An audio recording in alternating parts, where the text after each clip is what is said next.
থাকবে যে তারেক রহমানের 31, আমরা যেরকম শহীদ আমাদের 19 দফা আমরা সবাই জানি বা পড়ছি, এখন আমরা ওইভাবে তারেক রহমান যে রাষ্ট্র কাঠামো মেরামতের যে 31 দফা দিয়েছেন, এই 31 দফা বাস্তবায়ন হলে আমাদের এখানে এক ভাই বলে গেছেন যে সিঙ্গাপুরের করা সম্ভব যদি আমরা 31 দফা বাস্তবায়ন হয় বাংলাদেশে।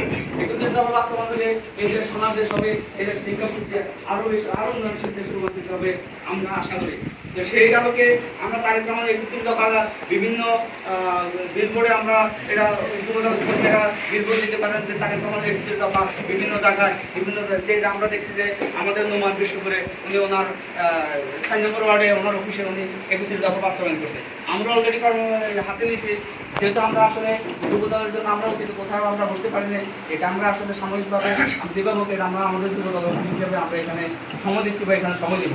তো সেখানে আমরা এখানে তারেক রহমানের 31 দফা বাস্তবায়নের জন্য আমরাও কিছু কার্যক্রম হাতে নেব। প্রয়োজনে আমরা 9 ওয়ার্ডে আমাদের ইন্ডিয়ান যুবদলের মাধ্যমে 9 ওয়ার্ডে 9টা স্পটে প্রয়োজনে যেখানে মানুষ জানে যে যুবদল 31 দফা বাস্তবায়নের আদর্শ উদ্দেশ্য কি, আদর্শ উদ্দেশ্য অনেকে পড়লে বুঝবে, যদি কেউ যদি না বুঝে আমরা তাদেরকে বুঝাতে হবে। আমাদের এখানে আরো কার্যক্রম আছে, আমরা যাতে স্কুলমুখী আমাদের কার্যক্রমটা থাকতে পারে, মাদ্রাসামুখী আমাদের কার্যক্রমটা 31 দফা আমাদের বাস্তবায়ন করতে হবে।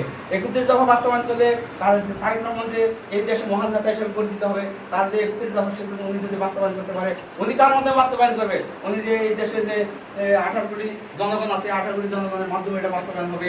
যেখান থেকে তেঁতুলিয়া, রূপসা থেকে পাতুরিয়া, এই যে অঞ্চলগুলো আছে, অঞ্চলগুলো সমগ্র বাংলাদেশে আমাদের কার্যক্রমগুলো ছড়িয়ে দিতে হবে। তখন যে আমাদের কার্যক্রমগুলো তারেক রহমান যে আছে, উনি দীর্ঘ যে কারাবার এই 2007 সাল থেকে 6 সাল থেকে পর থেকে যে উনি যে কারাবার করতেছে বা দীর্ঘদিন থেকে উনি লন্ডনে কারাবাসের মতো যে উনি জীবনযাপন করতেছে, সেই জীবনযাপন করতে উনি অচিরেই হয়তো নভেম্বর মাসের দিকে বাংলাদেশে আসবে। সেদিন হয়তো থাকবে ঢাকা শহর, দেখবেন মানুষের আমার পুরো শহরে দেখবেন যে পুরা লোকারণ্য যানজট সৃষ্টি হবে। এক নম্বর ঈদের মতো উৎসব পরিবেশ হবে। আমরা সেই অপেক্ষা আছি, আমাদের নেতা মহান নেতা তারেক রহমান বাংলাদেশে যখন আগমন করবে সে আগমনের অপেক্ষা আমরা আছি। ইনশাআল্লাহ আমরা দর্শক পার্টিদের থেকে আমরা স্বতঃস্ফূর্তভাবে আমরা তখন ওইখানে অংশগ্রহণ করবো। এটা আমাদের ব্যক্তিগতভাবে আপনাদেরকে জানিয়ে দিলাম যে যদি তখন আসে সবাই আমাদের সাথে যোগাযোগ করবেন, আমরা একসাথে যাওয়ার জন্য চেষ্টা করবো।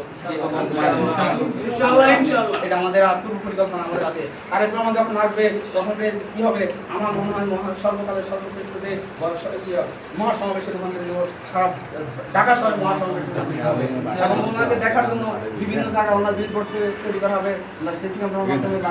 কারণ উনি যে রোডে যাবে এই রোডে সম্ভব হবে না এত লোক দেখার জন্য, হয়তো এখানে শেখার জন্য হয়তো কেন্দ্রীয় বা আমাদের তারা পরিকল্পনা করে রাখছেন দেখার জন্য, দূর থেকে হয়তো দেখতে পারবে।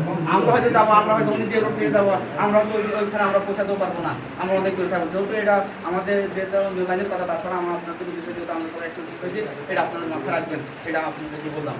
তার একটা সর্বশেষ কথা হলো আগামীকাল যে আমাদের প্রোগ্রামটা, এই প্রোগ্রামের আমাদের যে উদ্দেশ্য, আমাদের যে এখানে কেক কাটা কর্মসূচি নেই, এখানে কেউ আশা করি এই ধরনের কার্যক্রম করবে না।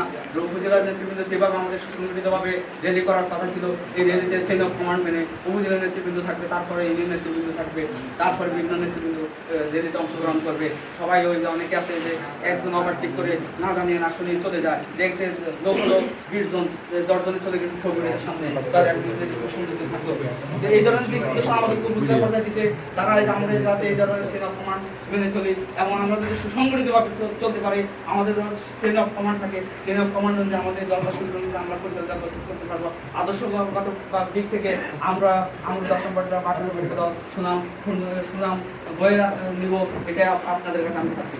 তাই এখানে আরেকটি কথা বলবো যে আমাদের যে বৃক্ষরোপণ কর্মসূচিতে, ওই কর্মসূচিতে আমরা যারা পারি, যারা ওয়ার্ড পর্যায়ে তাদের নেতৃত্ব আছে, যারা ওয়ার্ড পর্যায়ে নেতৃত্ব দিচ্ছেন, তাদেরকে বলবো যে আমরা আগামী 28 তারিখে যাতে আমরা ওই কর্মসূচিতে অংশগ্রহণ করেন। যেটা আমাদের লক্ষ্মীপুর, আমাদের প্রোগ্রাম লক্ষ্মীপুর জেলা, যারা এখানে সবাই যারা যোগাযোগ কর্মী, তারা সবাই চাচ্ছে যে অংশগ্রহণ করা।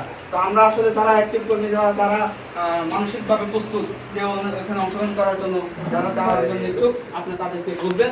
যদি আপনাদের ওয়ার্ড পর্যায়ে একটা করে চেঞ্জের কথা বলছে আমাদের জেলা নেতৃবৃন্দ, যদি 2টা হয়ে যায় কোনো ওয়ার্ডে সমস্যা নেই, আমাদের বলবেন, আমরা ওটা যোগান দেওয়ার চেষ্টা করবো আপনাদেরকে।